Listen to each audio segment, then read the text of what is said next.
आप सभी को जय मसीह की। द बाइबल पोर्शन में आपका स्वागत है।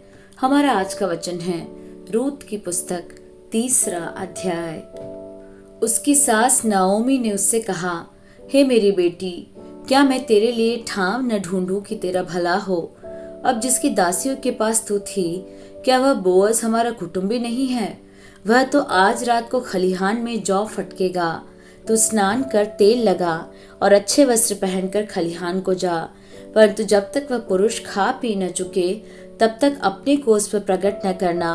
और जब वह लेट जाए तब तू उसके लेटने के स्थान को देख लेना, फिर भीतर जाकर उसके पाँव उघाड़ के लेट जाना।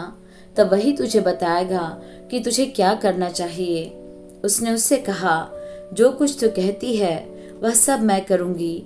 तब वह खलिहान को गई और अपनी सास की आज्ञा के अनुसार ही किया। जब बोअज खा पी चुका और उसका मन आनंदित हुआ, तब जाकर अनाज के ढेर के एक सिरे पर लेट गया। तब वह चुपचाप गई और उसके पाँव उघाड़ के लेट गई। आधी रात को वह पुरुष चौंक पड़ा और आगे की ओर झुककर क्या पाया कि उसके पाँवों के पास कोई स्त्री लेटी है। उसने पूछा, तू कौन है? तब वह बोली, मैं तो तेरी दासी रूत हूँ।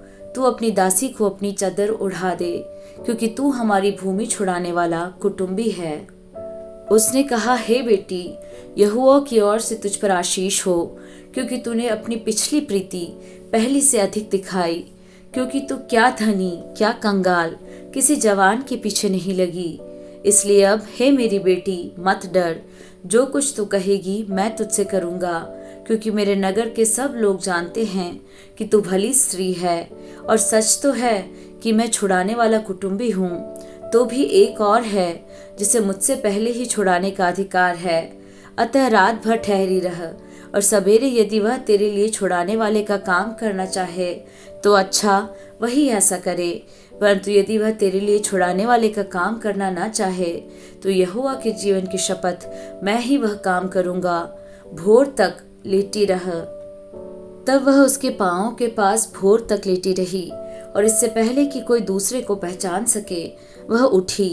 तब बोअज ने कहा, कोई जानने न पाए कि खलिहान में कोई स्त्री आई थी। तब बोअज ने कहा, जो चद्दर तू ओढ़े है उसे फैलाकर पकड़ ले। और जब उसने उसे पकड़ा तब उसने 6 नपुए जौ नाप कर उसको उठा दिया। फिर वह नगर में चली गई। जब रूत अपनी सास के पास आई तब उसने पूछा, हे बेटी, क्या हुआ?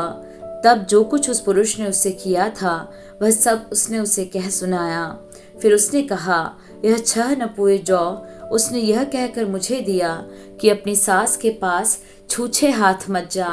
उसने कहा, हे मेरी बेटी, जब तक तू न जाने कि इस बात का कैसा फल निकलेगा, तब तक चुपचाप बैठी रह, क्योंकि आज उस पुरुष को यह काम बिना निपटाए चैन न पड़ेगा।